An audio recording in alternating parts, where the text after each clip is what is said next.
सभी को नमस्ते जी। मैं नीलार एक बार फिर से उपस्थित हूं आप सभी के बीच आर्य जगत के समाचारों को लेकर। आर्य जगत के समाचारों की इस कड़ी में हम बात करेंगे अगस्त माह के अंतिम सप्ताह के समाचारों के बारे में।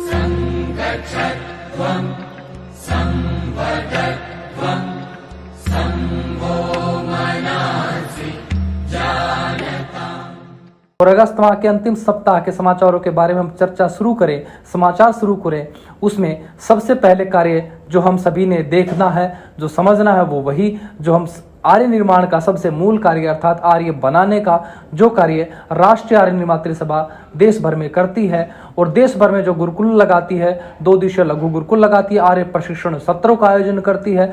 उन सत्रों में कितने आर्य बने, कितनी आर्याएं बने, कहाँ कहाँ पे सत्र हुए, कौन आचार्य रहे, पूर्ण जानकारी एक एक करके मैं आप सभी के बीच रखूंगा। तो आशा है आप सभी लोग धैर्यपूर्वक सुनेंगे और समाचारों का आनंद लेंगे। अगस्त माह के अंतिम सप्ताह में 27-28 तारीख को पहला आर्य प्रशिक्षण सत्र संपन्न हुआ करनाल रोड कैथल आर्य समाज भवन में। इस सत्र में आचार्य कुलबीर आचार्य जी की भूमिका में रहे और 116 व्यक्तियों ने पंजीकरण कराया, अर्थात 116 व्यक्ति आर्य विद्या लेने के लिए सत्र में बैठे। दूसरा आर्य प्रशिक्षण सत्र जो आर्य गुरुकुल महाविद्यालय मॉडल टाउन करनाल में संपन्न हुआ, इसमें आचार्य दयानंद जी रहे और 120 लोगों ने पंजीकरण करके आर्य विद्या ग्रहण करने के लिए 2 दिन के सत्र में 120 व्यक्ति बैठे। 27-28 अगस्त तारीख को ही तीसरा सत्र संपन्न हुआ शिव मंदिर सत्संग भवन फलोदा मुजफ्फरनगर उत्तर प्रदेश में। इसमें आचार्य रहे आचार्य धर्मपाल जी और 75 व्यक्ति 2 दिन की आर्य विद्या ग्रहण करने के लिए सत्र में बैठे। और इस माह के सबसे अद्भुत गतिविधि आर्य प्रशिक्षण महासत्र 27-28 तारीख को ही संपन्न हुआ देव फार्म निवाड़ी गाजियाबाद उत्तर प्रदेश में। इसमें 185 लोगों ने पंजीकरण करा के 2 दिन के सत्र में विधिवत आर्य विद्या लेने के लिए सत्र में बैठे। और अगर अगस्त माह का कुल आर्य निर्माण जो राष्ट्रीय आर्य निर्मात्री सभा के द्वारा किया गया वह देखा जाए तो इसमें 576 आर्यों ने 2 दिन की विधिवत विद्या अर्जित करके आर्य प्रशिक्षण सत्रों में भाग लेकर वैदिक सिद्धांतों पर चलने की प्रतिज्ञा करी। इसमें अगस्त माह में 15 सत्रों का आयोजन किया गया, जिसमें 3 महिला सत्र संपन्न हुए और 3 महिला सत्रों में 65 आर्या विद्या लेकर तैयार हुए। 65 आर्या ने विद्या लेकर विधिवत वैदिक सिद्धांतों पर चलने की प्रतिज्ञा करी। और पुरुषों को देखा जाए तो 511 पुरुषों ने विधिवत विद्या लेकर यज्ञोपवीत लेकर इस पूरे माह में 511 व्यक्ति ऐसे रहे जिन्होंने विधिवत विद्या लेकर आर्य प्रशिक्षण सत्रों में भाग लेकर वैदिक सिद्धांतों पर चलने की प्रतिज्ञा करी। और अगर इस माह का कुल आर्य निर्माण जो राष्ट्रीय आर्य निर्मात्री सभा के द्वारा हुआ है वह देखा जाए तो 576 आर्याएं बनकर तैयार हुई। इन अब देखना यह रहेगा ये सभी मिलकर राष्ट्रीय आर्य निर्मात्री सभा को, आर्य महासंघ को, इस समाज को, इस राष्ट्र को किस ओर लेकर जाते हैं। इसी विद्या को लेकर बड़े बड़े व्यक्तियों ने समाज के साथ द्रोह भी किया है और इसी विद्या को लेकर बड़े बड़े व्यक्तियों ने समाज के लिए अपना जीवन न्यौछावर कर दिया है, चाहे वह स्वामी श्रद्धानंद हो, चाहे स्वामी दयानंद सरस्वती हो। बड़े बड़े लोग ऐसे ही इसी विद्या के लिए, जब इस विद्या के साथ साथ व्यक्ति में स्वार्थ आ जाता है, अपना अहंकार आ जाता है, उसकी ऐषणाएं आ जाती हैं, तो वही इस विद्या का दुरुपयोग करते हुए भी समय नहीं लगाता। परंतु इसी विद्या के साथ जब व्यक्ति सांगठनिक होता है तो वह अपने व्यक्तित्व को नहीं, समाज को नहीं, अपितु पूरे राष्ट्र को बदलने का सामर्थ्य रखता होता है। अब बात करते हैं आगामी माह अर्थात सितंबर में होने वाले सत्रों की, जिनमें आप सभी लोग आवेदन कर सकते हैं। आगामी माह सितंबर में प्रथम सत्र होने वाला है 3-4 सितंबर को सरस्वती विद्या मंदिर पनवामा कैथल में। आप चाहें तो इसमें निशुल्क पंजीकरण करा सकते हैं। सत्र भी पूरा निशुल्क रहता है और पंजीकरण कराने के लिए मैं बार बार आप सभी को सूचित करता हूं कि आप जनपदीय कार्यकारिणी से बात करें, सत्र के जो पत्रक आपको फेसबुक पर, व्हाट्सएप पर, ग्रुपों में मिलते हैं, उनमें दिए गए नंबरों से संपर्क करें। अन्यथा आप www.आर्यनिर्मातृसभा.com की वेबसाइट पर जाएंगे, होम पेज पर रहते हुए नीचे स्क्रॉल करते जाएंगे, अंत में आप देखेंगे आगामी सत्र का ऑप्शन वहां होता है, और आगामी सत्र पर जहां जहां सत्र होने वाले होते हैं उन सभी की सूचना होती है। उसमें आप जैसे रजिस्टर पर क्लिक करेंगे तो आप वहां के जो सत्र के आयोजक होंगे उनका नंबर आदि से बात भी कर सकते हैं और वह अपना पंजीकरण करा सकते हैं, पूरी अपनी जानकारी उसमें भर के। 10-11 सितंबर को पुरुष सत्र होने वाला है आर्य समाज गन्नौर सोनीपत में। इसमें भी आप बताई की विधियों के द्वारा ही पंजीकरण कर सकते हैं। आयोजकों से बात करें, और अवश्य बात करना भी चाहिए, क्योंकि यह विद्या सबकी विद्या है। यह विद्या हमारी विरासत रही है, इसको हमें धारण करना ही होगा अगर हम अपने राष्ट्र को दोबारा से विश्व गुरु बनाना चाहते हैं। 10-11 सितंबर को ही एक पुरुष सत्र राजकीय प्राथमिक पाठशाला देवरा में कैथल में संपन्न होने जा रहा है। इसमें आप अपना पंजीकरण अवश्य कराएं। सितंबर माह का पहला महिला सत्र 10-11 सितंबर को जींद के मोरवी गांव में संपन्न होने जा रहा है, जो कि राजकीय उच्च वरिष्ठ माध्यमिक विद्यालय में संपन्न होगा। उसमें आप अपना पंजीकरण अवश्य कराएं। 10-11 सितंबर को ही एक और महिला सत्र कुरुक्षेत्र में संपन्न होने जा रहा है। उसमें कुरुक्षेत्र के निकटवर्ती क्षेत्रों के आर्यगण अपने घर की महिलाओं को अवश्य भेजें। यह सत्र ब्रह्म सरोवर के निकट होने जा रहा है, और यह सत्र गुरु ब्रह्मानंद वैदिक संग्रहालय के साथ जो थीम पार्क है उसमें संपन्न होने जा रहा है। और ब्रह्म सरोवर आर्य समाज पूरे इसकी रूपरेखा बना रहे हैं। इसके आयोजक है ब्रह्म सरोवर आर्य समाज कुरुक्षेत्र के आर्य जगत की तरफ से बहुत बहुत शुभकामनाएं।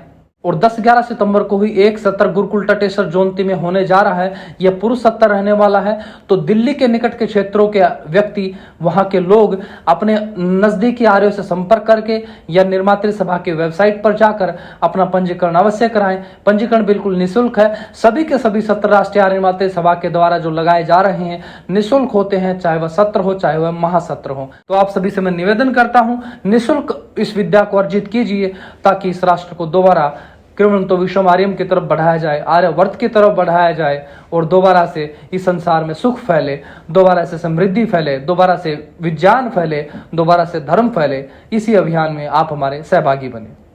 अब बात करते हैं राष्ट्रीय आर्य निर्मात्री सभा के उस कार्य की जो आर्य प्रशिक्षण सत्रों के अतिरिक्त होता है। और इस बार राष्ट्रीय आर्य निर्मात्री सभा एक विशेष अभियान अपने आर्यों के लिए चलाने जा रही है। और यह अभियान ऐसा होगा जो सिद्धांतनिष्ठ आर्य हैं उनको बल मिलेगा, और जो किसी कारणवश सिद्धांतों को ठीकता से अर्थात दृढ़ता से नहीं पालन कर पा रहे हैं उनको भी बहुत बल मिलेगा, उनकी विद्या बढ़ने वाली ऐसा अभियान राष्ट्रीय आर्य निर्मात्री सभा देश भर में चलाने जा रही है। और उस अभियान का नाम है सक्षम आर्य सद सक्षम संगठन। आप सोचेंगे यह अभियान कैसा होने वाला है, क्या होने वाला है, तो इसकी बड़ी सुंदर ढंग की रूपरेखा आर्य महासंघ के आचार्यों के द्वारा बना दी गई है, और जल्द ही इसका आप धरातल पे स्वरूप देखेंगे। और पूरी इस रूपरेखा में आप यह भी देखेंगे कि जिन आर्यों की विद्या अभी कम थी, जो आर्यगण स्वाध्याय नहीं कर पा रहे थे, जो आर्यगण नियमित संध्या नहीं कर पा रहे थे दोनों समय की, जो आर्यगण साप्ताहिक सत्संगों में नहीं जा पा रहे थे, आर्य समाज की गतिविधियों में भाग नहीं ले पा रहे थे, जो आर्य सांगठनिक गतिविधियों की जानकारी नहीं रख पा रहे थे, वो आप देखेंगे वह सारी के सारी यह अभियान दुरुस्त करेगा। और यह बात आपको निश्चित समझ लेनी चाहिए, प्रत्येक संगठन में हजारों व्यक्ति होते हैं जो बड़े व्यापक संगठन होते हैं, परंतु अगर उनकी बुद्धिमत्ता से ठीक ठीक ढंग से विचार किया जाए तो प्रत्येक संगठन की एक संगठन की रीढ़ होती है, और वो संगठन के व्यक्ति आर्यों का संगठन हो तो वो आर्य सद कहलाते हैं, अन्य संगठनों के अपने अपने नाम से संबोधित करते हैं, परंतु वो विशेष कार्यकर्ताओं की एक ऐसी रीढ़ होती है जो संगठन के व्यक्तियों के मुख्य व्यक्तियों के साथ योजनाएं बनाते हैं, मुख्य व्यक्तियों की बनाई योजनाओं को धरातल पर लाते हैं, उनकी कमियों को दुरुस्त करते हैं और समय समय पर उसके अनुसार संगठन में बदलाव करते हैं। उन्हीं को कहा जाता है, अगर संगठन जब विशेष कार्यकर्ता और जब संगठन आर्य संगठन हो तो उसको कहा जाता है आर्य सद। और ये आर्य सद ही वो होते हैं जो पूरे संगठन की रीढ़ हैं। आर्य महासंघ की रीढ़ कौन है? आचार्यों के बाद अगर कोई रीढ़ है तो आर्य सद है। वैसे देखा जाए तो आचार्य भी एक आर्य सद ही होता है। तो आर्य सदों की व्यवस्थितकरण करने के लिए, आर्य सदों की विद्या बढ़ाने के लिए यह अभियान आर्य महासंघ के द्वारा देश भर में चलाया जाने वाला है। इस अभियान के कुछ मुख्य बिंदु है जो मैं आप सभी के बीच रखना चाहूंगा, और ये एक एक बिंदु आर्य सद के लिए विशेष महत्वपूर्ण साबित होगा। और इस अभियान के जो 5 नियम बनाए गए हैं उसमें प्रथम नियम यह है कि प्रत्येक आर्य सद दोनों समय संध्या करनी ही चाहिए और उसको आनी भी चाहिए। अर्थात कोई भी आर्य सद ऐसा ना हो जिसको संध्या न आती हो, और आने के साथ साथ कोई भी आर्य सद ऐसा ना हो जो किसी भी कारणवश अपनी संध्या छोड़ रहा हो। यहां स्पष्ट निर्देश संगठन का यह रहने वाला है कि कोई भी आर्य सद किसी भी परिस्थिति में हो वह भोजन तब ही करे जब वह अपनी संध्या पूर्ण कर चुका हो, चाहे उसको रात को 2 बजे ही क्यों ना करनी पड़े। भोजन ग्रहण वो तभी करेगा जब वो संध्या कर चुका होगा। ऐसी दृढ़ता आर्य महासंघ अपने आर्य सदों में तैयार करने वाला है, और इसका अभियान की शुरुआत जल्द ही आप आने वाले माह में आप देखेंगे। और इस अभियान का दूसरा नियम होने वाला है, जब भी कोई व्यक्ति सिद्धांत को जानकर आर्य बनता है, आर्य विद्या से जुड़ता है, तो उसको अपनी विद्या निरंतर बढ़ानी पड़ती है, और निरंतर विद्या बढ़ाए रखने के लिए उसको अपने निकटवर्ती क्षेत्र में आर्य समाज में जाना सबसे अति उत्तम रहता है। अब दूसरा जो नियम ये वो यही सुनिश्चित करेगा कि प्रत्येक आर्य सद अपने निकटवर्ती आर्य समाज में प्रत्येक सप्ताह अवश्य जाए, और केवल इसलिए ना जाए कि वहां जाए, वहां बैठे और वहां सुनकर आ जाए, नहीं, वहां वह व्याख्यान देना सीखे, वह अपना व्याख्यानों के ऊपर अपनी प्रतिक्रियाएं देना सीखे। और प्रत्येक आर्य सद की यह निश्चित ड्यूटी रहने वाली है कि प्रत्येक आर्य सद को वहां के जन जो भी जिस आर्य समाज में वो जाए वो आर्य समाज के प्रत्येक व्यक्ति से परिचित हो, चाहे वह अध्यक्ष हो, चाहे वह सचिव हो, चाहे कोषाध्यक्ष हो, चाहे उस आर्य समाज का संयोजक हो, चाहे सामान्य कार्यकर्ता हो। आर्य सद को प्रत्येक आर्य समाज के उस सदस्य की जानकारी विधिवत होनी चाहिए, और इस जानकारी की भी एक प्रक्रिया होगी। यह प्रक्रिया आर्य सदों को आर्य महासंघ सिखाने वाला, यह बड़ा ही हर्ष का विषय है। और उन्हीं आर्य सदों के लिए तीसरा सबसे महत्वपूर्ण और सबसे गंभीर नियम, सबसे गंभीर योजना जो इस अभियान के तहत चलने वाली है वह यह है कि प्रत्येक विशेष आर्य सद के घर में कोई भी कार्यक्रम हो, किसी भी प्रकार का संस्कार हो, तो या तो वह संस्कार कराए ना, अगर कराए तो केवल और केवल वैदिक विधि से, केवल और केवल ऋषि दयानंद की बताई विधियों के द्वारा, ऋषियों की बताई विधियों के द्वारा, ऋषि दयानंद की बताई संस्कार विधि के द्वारा ही उसके घर के संस्कार संपन्न हो। चाहे फिर वो गर्भाधान संस्कार हो, चाहे फिर वो विवाह संस्कार हो, या फिर अंत्येष्टि संस्कार ही क्यों ना हो, सारे के सारे संस्कार कम से कम आर्य सद के घर पर होने ही चाहिए संपन्न इस विधि से। इसके अतिरिक्त सामान्य आर्यगण भी इसको सुनिश्चित करें कि मेरे घर में कोई भी संस्कार हो कम से कम वह वैदिक विधि से संपन्न हो।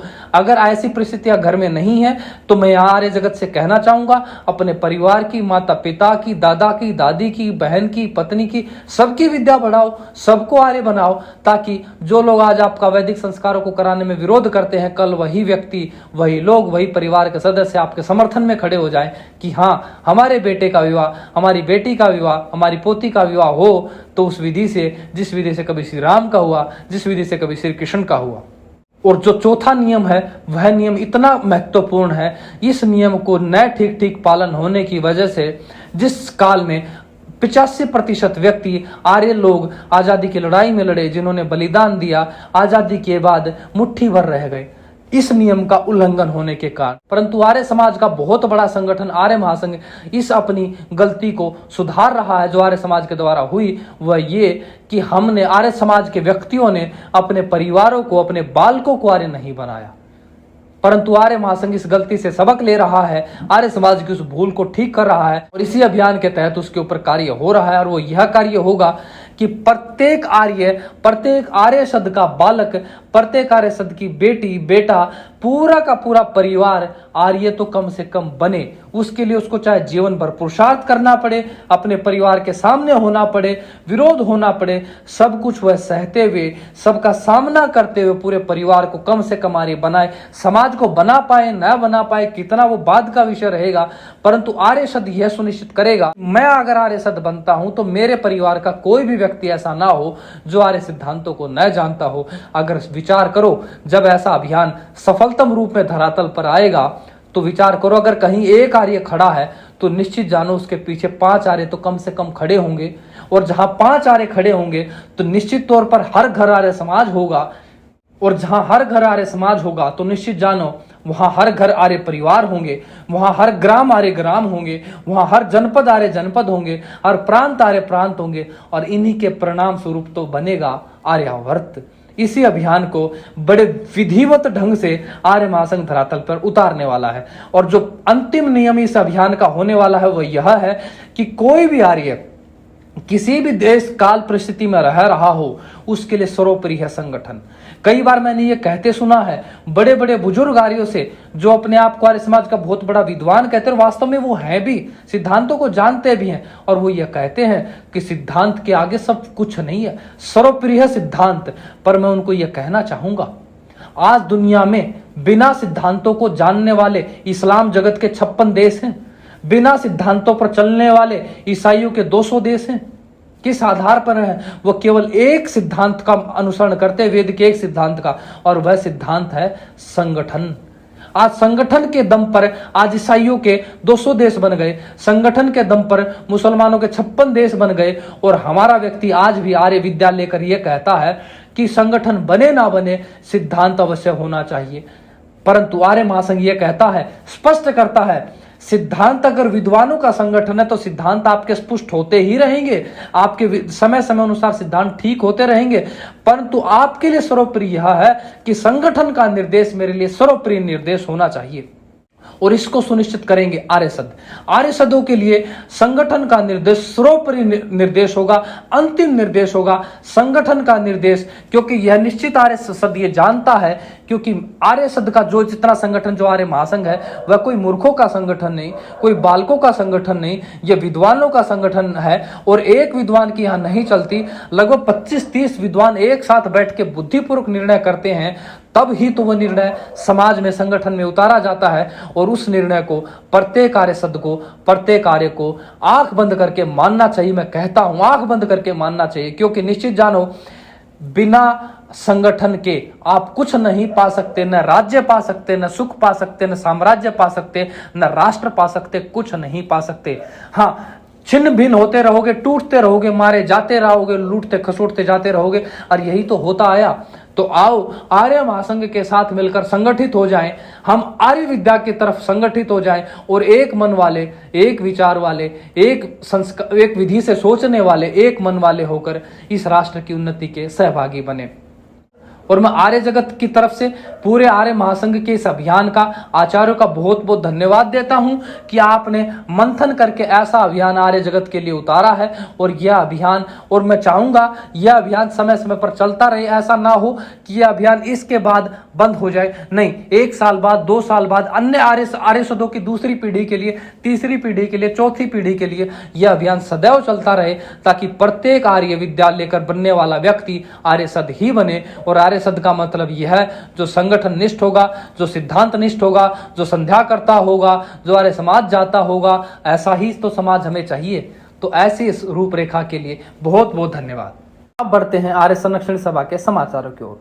आर्य संरक्षण सभा ने अब एक ऐसा अभियान शुरू किया है जो निर्मात्री की तरह एक अनोखा अभियान शुरू होने वाला है देश भर में, चाहे फिर उत्तर प्रदेश हो, चाहे उत्तराखंड हो, चाहे वह हरियाणा हो, पंजाब हो, चाहे मध्य प्रदेश हो, कहीं पर भी जहां आर्य निर्माण होता है, जहां जहां अपने देश भर में जहां जहां संगठन कार्य करता है, उन सभी के लिए एक विशेष अभियान शुरू किया है। और इसकी शुरुआत हुई है उत्तर भारत से, अर्थात हरियाणा, दिल्ली, उत्तर प्रदेश के क्षेत्रों से। और इस अभियान के तहत होने ये वाला है कि हम जब सत्र लगाते हैं, जब हम समाज में कार्य करते हैं, तो प्रत्येक आर्य को जो संगठनिष्ठ होकर कार्य करता है उसको भिन्न भिन्न प्रकार की समस्याएं आती हैं। सबसे उदाहरण के लिए मैं कुछ समस्याएं बताएं तो सत्रों को आयोजन के लिए स्थान की समस्या आती है, सत्रों में आचार्यों की व्यवस्था करने में समस्या आती है। कई बार ऐसा होता है कि सत्रों में धन का खर्च नहीं हो पाता, व्यवस्थित नहीं हो पाता। कई बार ऐसा भी देखा गया है कि आर्य समाज विधिवत कार्य नहीं कर पा रहे।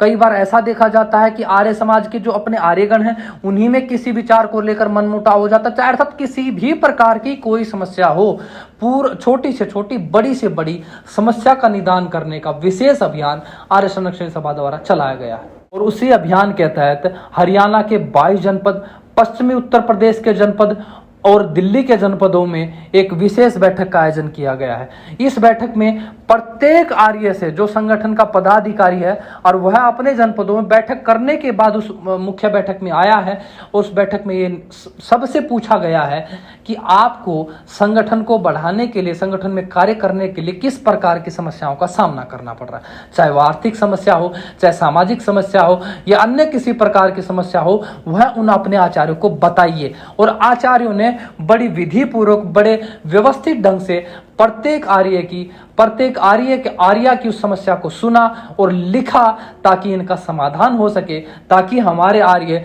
निर्बाध गति से कार्य कर पाए। सोचो, ऐसा कोई संगठन करता है क्या? ऐसा कोई संगठन अपने कार्यकर्ताओं की सुध लेता है क्या? नहीं, कोई संगठन सुध नहीं लेता, चाहे वह संगठन देश का सबसे बड़ा संगठन हो। मैं नाम नहीं लूंगा, आप सभी भली भांति जानते हैं। संगठन बन गया, पदाधिकारी नियुक्त हो गए, अब तुम झेलो।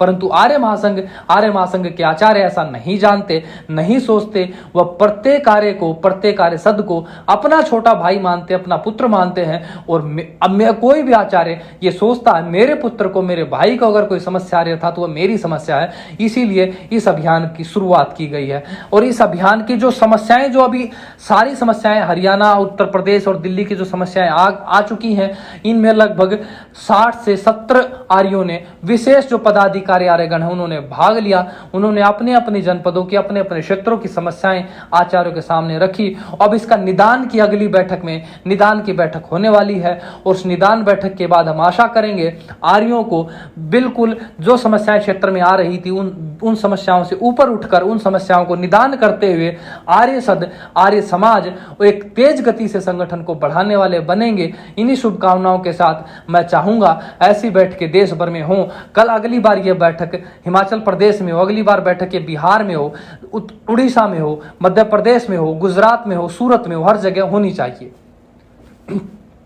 और इस बैठक की अध्यक्षता करी आचार्य जितेंद्र जी, आचार्य संजीव जी और विशेष सचिव रहे आर्य दीपक जी, जो राष्ट्रीय आर्य निर्मात्री सभा के विशेष सचिव हैं। यह बैठक वैसे देखा जाए तो आर्य निर्मात्री सभा और आर्य संरक्षणी सभा का संयुक्त उपक्रम है, क्योंकि यह दोनों सभाओं का कार्य एक दूसरे का पूरक है। अगर आर्य नहीं होंगे तो संरक्षण किसका? अगर संरक्षण नहीं होगा तो फिर आर्य बनने का ही कोई लाभ नहीं। अगर हमने संरक्षण नहीं किया तो विद्या देती व्यक्ति भूल जाता है, सिद्धांतों से जल्दी ही कट जाता है। तो दोनों सभाएं एक दूसरे की पूरक है। तो इन दोनों का मिला जुला ये कार्य हम देखेंगे समाज में। बहुत जल्दी से ये बैठक संपन्न हो गई है। अब प्रयास ये करें, अगर आपकी कोई समस्या छूट गई है तो अगली बैठक में अपने जनपदीय अधिकारियों से बात करो कि मेरी एक समस्या थी, मैं संगठन में समस्या देख रहा हूं, आओ मिलकर समस्या को दूर करें। मेरी ये बात आचार्यों तक पहुंचाएं, अपने जनपदीय अधिकारियों को जरूर सूचना दो। आप सभी की समस्याओं का निराकरण करने के लिए तो आर्य सद बैठे हैं, आचार्य बैठे हैं और आर्य महासंघ इसी के लिए तो है। तो ऐसे अभियान के लिए आर्य महासंघ के आचार्यों का बहुत बहुत धन्यवाद। और इसी प्रकार की एक और बड़ी गतिविधि होने वाली है अब की बार उत्तराखंड में, जो राष्ट्रीय आर्य निर्मात्री सभा और राष्ट्रीय आर्य संरक्षण सभा का संयुक्त उपक्रम होने वाला है। और वह यह होने वाला है कि उत्तराखंड के जवालापुर गुरुकुल महाविद्यालय में राष्ट्रीय आर्य निर्मात्री सभा, राष्ट्रीय आर्य संरक्षण सभा के सभी कार्यकर्ताओं का एक कार्यकर्ता सम्मेलन, कार्यकर्ता अधिवेशन, कार्यकर्ता संगठनिक संगोष्ठी एक पूरे प्रांत के लोगों की होने वाली है। और यह बैठक, यह संगोष्ठी, यह कार्यकर्ता अधिवेशन, यह सम्मेलन ठीक उसी प्रकार का होगा जिस प्रकार का आपने करनाल में देखा, जिस प्रकार का कैथल में देखा, भिवानी में देखा, मेवात में देखा, जींद में देखा। और यह सम्मेलन, यह कार्यकर्ता अधिवेशन क्षेत्र के आर्यों में बड़ी ऊर्जा भरने का कार्य करता है। क्योंकि किसी भी कारणवश हमारे आर्यों में जब निष्क्रियता आ जाती है, उदासीनता आ जाती है, तो यह सम्मेलन का भाव, यह कार्यकर्ता अधिवेशन का भाव उनमें नया जोश भरता है, पुनः उन्हें खड़ा कर देता है और दोबारा से पहले से ज्यादा तीव्र गति में वह कार्य करना प्रारंभ करते हैं। और इस सम्मेलन के लिए, इस सम्मेलन के आयोजकों का, उत्तराखंड की पूरी टीम का, वहां के अध्यक्ष का, सचिव का, कोषाध्यक्ष का, प्रत्येक उस कार्यकर्ता का जो इस सम्मेलन की तैयारियों में जुटे हुए हैं। और यह सम्मेलन संपन्न होगा 11 सितंबर को सुबह 9 बजे से 1 बजे तक। तो क्षेत्र के जितने भी आर्यगण हैं जो समाचार सुनते हैं, प्रत्येक सप्ताह समाचार सुनते हैं, मैं उनसे कहूंगा अपने जनपदीय अधिकारियों का, प्रांतीय अधिकारियों का सहयोग कीजिए और ज्यादा से ज्यादा अपनी संख्या के साथ वहां सम्मेलन में जाइए, भाग लीजिए, अपने सिद्धांतों को दुरुस्त कीजिए और संगठन का बल बढ़ाइए। और प्रत्येक आर्य सद को, प्रत्येक वहां के कार्यकर्ता को, प्रत्येक उत्तराखंड की टीम के आर्य को, पदाधिकारियों को बहुत बहुत शुभकामनाएं। आशा करते हैं आपका सम्मेलन भी एक भव्य सम्मेलन बने, आपका सम्मेलन भी आपके जनपद में, आपके प्रांत में, आपके क्षेत्र में आर्यों को ऊर्जा देने वाला बने। अब हम बात करेंगे आर्य महासंघ के इतर जितनी सभाएं हैं, जितने गुरुकुल हैं, आर्य जगत की खबरों के बारे में। आर्य जगत की खबर जो आर्य महासंघ के इतर में जो उनमें सबसे प्रथम और सबसे विशेष गतिविधि हुई है दिल्ली के गुरुकुल गौतम नगर में। दिल्ली के गुरुकुल गौतम नगर में जो नए ब्रह्मचारी आए हैं उनका उपनयन संस्कार और वेदारंभ संस्कार संपन्न हुआ है। और आज गुरुकुल गौतम नगर में 150 ब्रह्मचारी पढ़ रहे हैं और उन 150 ब्रह्मचारियों के अलावा 61 नए ब्रह्मचारियों का वहां पर दाखिला हुआ है, जिनका उपनयन संस्कार और वेदारंभ संस्कार अभी संपन्न हुआ है। इसके साथ साथ मैं आपको यह भी बताना चाहूंगा, गुरुकुल गौतम नगर के संस्थापक और इसके साथ साथ गुरुकुल पोंधा के उड़ीसा में, मध्य प्रदेश में, झारखंड में, देश भर में आज जितने भी गुरुकुल चल रहे हैं उनमें सबसे अधिकतम गुरुकुलों की स्थापना करने वाले स्वामी परमानंद सरस्वती जी के सानिध्य में, उनके आशीर्वाद में, उनके तत्वाधान में यह पूरा कार्य संपन्न हुआ। और हम स्वामी परमानंद सरस्वती से ये निवेदन करना चाहेंगे और उनका आशीर्वाद लेना चाहेंगे कि आपके क्षेत्र में, आपके दिल्ली में जहां कहीं भी अगली बार 2 दिन का आर्य प्रशिक्षण सत्र हो, अपने ब्रह्मचारियों को अवश्य भेजिए, क्योंकि यह सुगमता से, सरलता से जो सिद्धांत गुरुकुल में ब्रह्मचारी लगभग 16-17 वर्ष पढ़कर सीखता है, उन्हीं सिद्धांतों को हम 2 दिन में सिखाने का प्रयास करते हैं। यह कोई अहंकार का विषय मैं नहीं रखना चाहूंगा, परंतु आर्य सत्र की शैली एक ऐसी शैली है, प्रत्येक आर्य समाज के विद्वान से, आचार्यों से मैं हाथ जोड़कर विनम्रता से निवेदन करना चाहूंगा, एक बार आर्य प्रशिक्षण सत्र में आकर देखिए, उसकी शैली समझिए, उसकी विधि समझिए, उसका ढंग समझिए और निश्चित तौर पर न तो आर्य महासंघ गुरुकुल गौतम नगर से अलग है, न गुरुकुल गौतम नगर आर्य महासंघ से इतर है, न स्वामी परमानंद सरस्वती हमसे अलग हैं, न हम स्वामी परमानंद सरस्वती से अलग हैं। स्वामी जी हमारे अपने स्वामी हैं। गुरुकुल गौतम नगर मेरा गुरुकुल है, वहां पढ़ने वाला ब्रह्मचारी मेरा भाई है, वहां मैं उनका भाई हूं, तो हम सब एक हैं और उनकी विद्या व सिद्धांतों पे और दृढ़ बने, ऐसा ही अभियान, ऐसा ही प्रयास आर्य महासंघ कर रहा है। और मैं निश्चित जानता हूं स्वामी जी हमारी बात को मना नहीं करेंगे, आज तक नहीं किया, आगे भी नहीं करेंगे। और वो स्वामी जी का आशीर्वाद, सहयोग हमें समय समय पर मिलता रहा है, तो निश्चित तौर पर आप देखेंगे आने वाले समय में गौतम नगर गुरुकुल में भी 2 दिन का आर्य प्रशिक्षण सत्र आपके स्वामी जी के आशीर्वाद से संपन्न होगा। और मैं सभी को शुभकामनाएं देता हूं। गुरुकुल गौतम नगर में आज 61 ब्रह्मचारी आए हैं, कल को अगली बार मैं चाहूंगा कि गुरुकुल गौतम नगर और भव्य बने और उसका परिसर और बड़ा व्यापक बने और इसके साथ साथ वहां ब्रह्मचारियों की संख्या भी बढ़े। मेरा पुत्र जब हो तो गुरुकुल गौतम नगर में ही पढ़े, स्वामी जी के सानिध्य में पढ़े। तो ऐसे ही शुभकामनाओं के साथ गुरुकुल गौतम नगर के प्रत्येक आचार्य को, स्वामी जी को और वहां के ब्रह्मचारी को बहुत बहुत शुभकामनाएं। ब्रह्मचारियों को मैं कहना चाहूंगा आप बड़े सौभाग्यशाली हैं जो स्वामी परमानंद सरस्वती जैसे महापुरुष को आप देख पा रहे हैं। तो ऐसे महापुरुषों को मेरा बहुत बहुत धन्यवाद। और इसके साथ साथ गुरुकुल मंझावली अपनी रजत जयंती मनाने जा रहा है, तो गुरुकुल मंझावली से जुड़े प्रत्येक आर्य को, प्रत्येक ब्रह्मचारी को, वहां के आचार्य को मेरी शुभकामनाएं कि हमारी यह रजत जयंती बहुत बड़े व्यापक ढंग से मने और वहां हमारे ब्रह्मचारियों को नया मार्गदर्शन मिले। और वहां मंझावली के क्षेत्र के आर्यों से मैं कहना चाहूंगा, जाइए उस अभियान में, जाइए उस रजत जयंती में, अपना उद्बोधन दीजिए, आपके अपने आर्यों का सहयोग कीजिए, उनका साथ बटाइए, ताकि गुरुकुल मंझावली की रजत जयंती बहुत ही विधिवत संपन्न हो। और वहां के क्षेत्रवासियों को मेरी बहुत बहुत शुभकामनाएं। अब बात करते हैं आर्य समाज की खुले समाचारों के बारे में, अर्थात आर्य समाज के कार्यकर्ता जो क्षेत्रीय अपने स्तर पर जो कार्य करते हैं उनके बारे में। तो उसके बारे में हम बात करें, उसका प्रारूप, उसका ढंग आपने पिछले समाचारों में देखा था कि सिंघानी आर्य समाज ने अपने क्षेत्र में एक बड़ी समस्या का उठाया है। और बड़ी समस्या वो यह थी कि हरियाणा में आज सरकारी विद्यालयों में कुछ विषयों को खत्म कर दिया जा रहा है। और ठीक उसी अभियान का सहयोग देते हुए जो सिंघानी आर्य समाज ने अभियान चलाया है कि इन विषयों को दोबारा से शुरू करो, अन्यथा सिंघानी आर्य समाज, सिंघानी के क्षेत्रीय व्यक्ति, पूरा सिंघानी ग्राम और वहां के क्षेत्रीय और भी अन्य ग्राम जो भी हैं वो एक बड़ा आंदोलन करेंगे। तो ठीक वैसा ही अभियान अब हमें देखने को मिला है कालवान जींद में। कालवान जींद का राष्ट्रीय वरिष्ठ कन्या माध्यमिक विद्यालय है, उसमें 12वीं कक्षा में इकोनॉमिक्स की 22 छात्राएं पढ़ती हैं। अब विचार करो, ऐसे में इकोनॉमिक्स का विषय एकदम से खत्म कर दिया जाए तो उन बालिकाओं के भविष्य का क्या होगा, यह विचार करना होगा माननीय शिक्षा मंत्री महोदय को। हमारे गृह मंत्री को, हमारे मुख्यमंत्री साहब को ये विचार करना होगा ऐसे में क्या होगा। और उसी विद्यालय में 128 छात्राएं ड्राइंग विषय पढ़ते हैं और ड्राइंग विषय को भी खत्म कर दिया गया है। तो ऐसे में उन बालिकाओं के भविष्य का होगा क्या, यह कालवान आर्य समाज इस चीज को समझ रहा है। और इसके साथ साथ जो सामान्य विषय जो स्कूलों में पढ़ाए जाते हैं, गणित है, विज्ञान है, हिंदी है, इनको भी खत्म कर दिया गया है। यह सरकार की कौन सी योजना है? हमारे शिक्षा मंत्री, हरियाणा के शिक्षा मंत्री क्या करना चाहते हैं? क्या मुख्यमंत्री साहब का विचार है? यह कालवान आर्य समाज आज चिल्ला चिल्ला कर पूछ रहा है। और कालवान आर्य समाज के साथ में खड़ा है पूरा जींद, सिंघानी आर्य समाज के साथ में खड़ा है पूरा भिवानी। और वो दिन दूर नहीं जब किसानों की भांति अगर इस दशा को नहीं सुधारा गया, इन विषयों को अगर ठीक से विधिवत दोबारा चालू नहीं किया गया, तो किसानों की भांति एक आंदोलन हमें देखने को मिलेगा स्कूल के विद्यार्थियों के द्वारा, स्कूल के बालकों के द्वारा। और कालवान आर्य समाज ने खुली चेतावनी दी है कि या तो इन विषयों के अध्यापकों को जो आपने खत्म कर दिया है, इन विषयों को दोबारा खत्म करने की योजना बना रहे हो, स्कूलों पे ताला जड़ते हुए कह दिया है इन विषयों को पुनः शुरू कीजिए। डीसी को ज्ञापन दिया है और साथ साथ यह भी चेतावनी दी है अपने पूरे राजतंत्र को कि आज युवा जो देश का भविष्य है, आप उसका भविष्य ऐसे बर्बाद नहीं कर सकते, ऐसे में उन बालकों का भविष्य बर्बाद नहीं कर सकते। कालवान आर्य समाज की इस पहल को, सिंघानी आर्य समाज की पहल को बहुत बहुत शुभकामनाएं। और मैं आशा करूंगा प्रत्येक आर्य जनपद का प्रत्येक आर्य व्यक्ति उनके साथ खड़ा हो। क्या आर्य क्या अनार्य हमारे बालकों के भविष्य का विषय है। सब व्यक्तियों को, पूरे ग्राम के सरपंचों को, प्रत्येक व्यक्ति को इसके साथ आना चाहिए और दोबारा से दबाव बनाए सरकार के ऊपर ताकि ऐसे गलती सरकार दोबारा न कर पाए।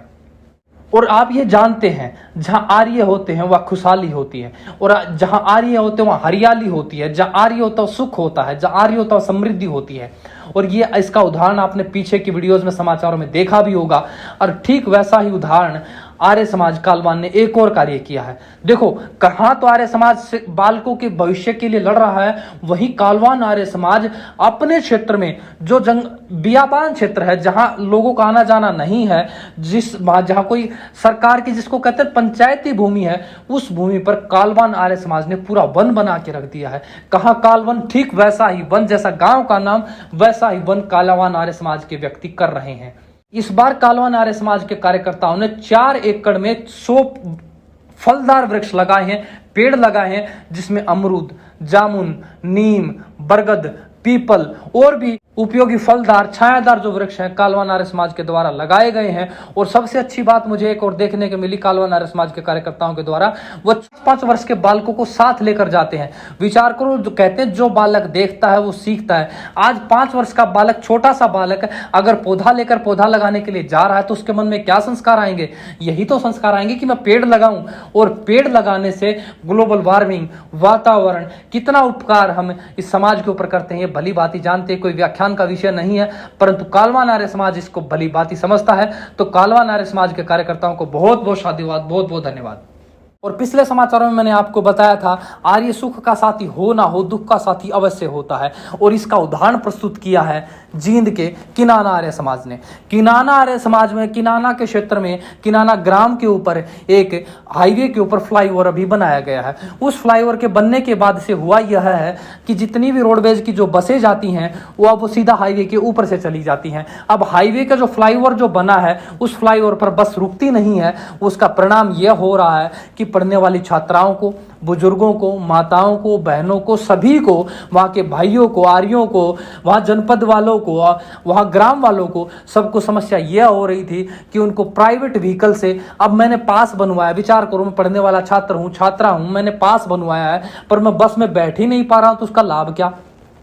परंतु आर्यों ने उसका संज्ञान लेते हुए सुरेंद्र किनाना जी की अध्यक्षता में इस अभियान को चलाया और डीसी महोदय को ज्ञापन दिया कि यह जो बस फ्लाईओवर के ऊपर से जाती है इसको आप वहां निर्देश जारी करें ताकि बस फ्लाईओवर के नीचे से जाए। अगर बस फ्लाईओवर के नीचे से जाती है तो निश्चित तौर पर हरियाणा रोडवेज का रेवेन्यू बढ़ेगा, उसकी आय बढ़ेगी और साथ साथ उसके क्षेत्र के लोगों को सुख मिलेगा। अर्थात वो जो पीड़ा में जा रहे हैं, परेशान हो रहे हैं, उनकी परेशानी दूर करने के लिए मैंने कहा कि आर्य सुख का साथी बने ना बने, दुख का साथी अवश्य होता है। इसका धरातल पे प्रयोग किनाना आर्य समाज जैसे आर्य समाज के, चाहे वो राजकुमार जी हों, चाहे सुरेंद्र जी हों, चाहे वजीर जी हों, चाहे भीम जी हों, दया सिंह जी हो, मामू जी हो, उमेद जी हो, मुकेश जी हो, ऐसे आर्यों को बहुत बहुत साधुवाद कि आप अपने ग्राम की, अपने क्षेत्र की छोटी छोटी समस्याओं के ऊपर पैनी नजर बनाए रखते हैं। हे आर्यों, ऐसी ही पैनी नजर बनाए रखो। आपसे ही आर्य समाज है, आपसे ये समाज है, आपसे ये राष्ट्र है। अब आर्य समाचारों में रुख करते हैं हरियाणा से दिल्ली की ओर। हरियाणा से दिल्ली की ओर रुख करें तो आप जानते हैं क्या हरियाणा सरकार, क्या दिल्ली सरकार की योजनाएं, किस प्रकार की योजनाएं होती हैं, आप भली भांति समझते हैं। आज हरियाणा सरकार या दिल्ली सरकार दोनों की योजना यह हो गई है कि हम दारू के ठेके खोलें और आबकारी विभाग इसके लिए व्यवस्था करता है कि कोई भी गांव, कोई भी जनपद ऐसा न बचे जहां दारू का ठेका न खुले, जिससे सरकार का धन बढ़े। मैं कोई राजनीतिक बात यहां नहीं करना चाहूंगा क्योंकि आर्य समाचारों का विषय है, परंतु आर्यों ने इसके ऊपर जानते हैं जब ठेका किसी क्षेत्र में खुलता है तो परिणाम क्या होता है। इसका उदाहरण हमें देखने को मिला।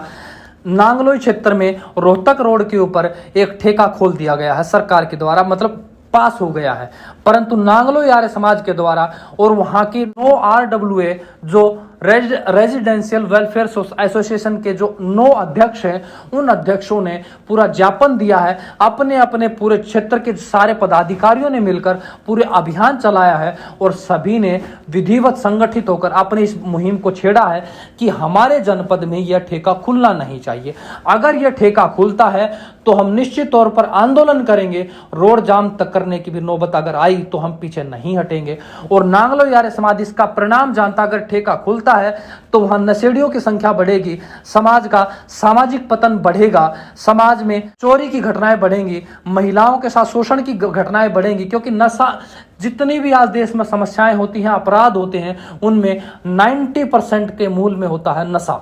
अब उस नशे की क्या परिणाम होता है ये नांगलोई आर्य समाज समझ रहा है और नांगलोई आर्य समाज के RW के जितने भी प्रधान हैं उन सभी प्रधान बड़े बढ़ चढ़कर आर्य समाज का सहयोग किया है। और आज की ताजा जानकारी मैं आपको दूं तो इसमें नांगलोई आर्य समाज और 9 RWA जो वहां के हैं उनकी जीत होती नजर आ रही है। सरकार ने अपना रुख मोड़ा है कि हम वहां ठेका नहीं खोलेंगे। मैं शुभकामनाएं देता हूं नांगलोई आर्य समाज के प्रत्येक आर्य को और 9 RWA के जितने भी अध्यक्ष हैं, सचिव हैं, कोषाध्यक्ष हैं, उसमें हमारे यशपाल जी हैं, महिपाल जी हैं, कमल जी हैं, कुलदीप जी हैं, MC तिवारी जी हैं, संदीप जी हैं, कुलदीप जी हैं, धनीराम जी हैं, बालकृष्ण जी हैं, चतुर्वेदी जी हैं, उन सभी व्यक्तियों का जिन्होंने इस समस्या को समझते हुए इस अभियान को चलाने के लिए मुहिम उठाई, अपने कीमती समय में से निकालकर समाज की समस्याओं के लिए आगे आए।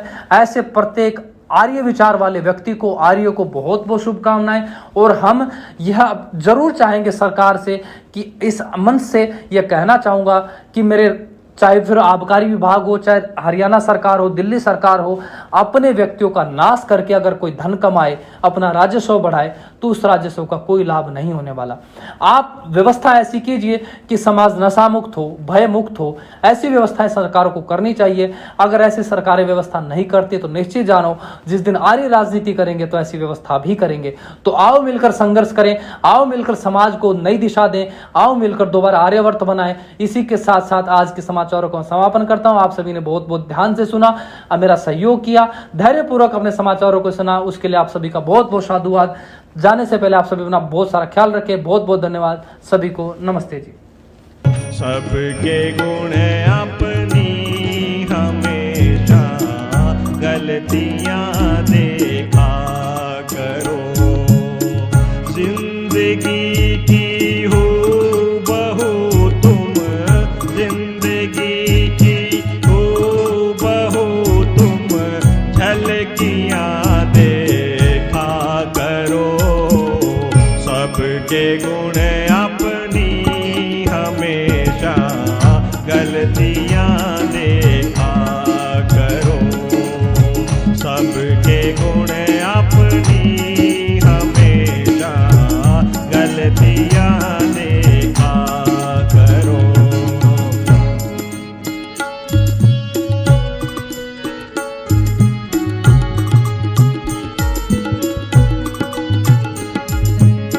हसरते महलों की गर तुमको सताए आन कर, हसरते महलों की गर तुमको सताए आन कर, कुछ गरीब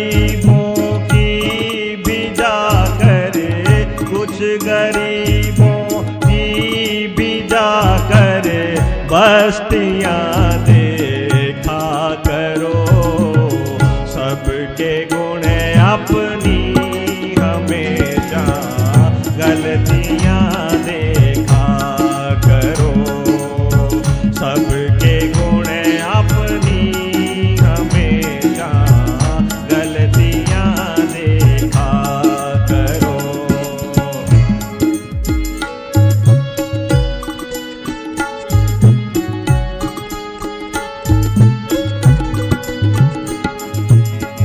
ये जवानी की अकड़ सब खाक में मिल जाएगी, ये जवानी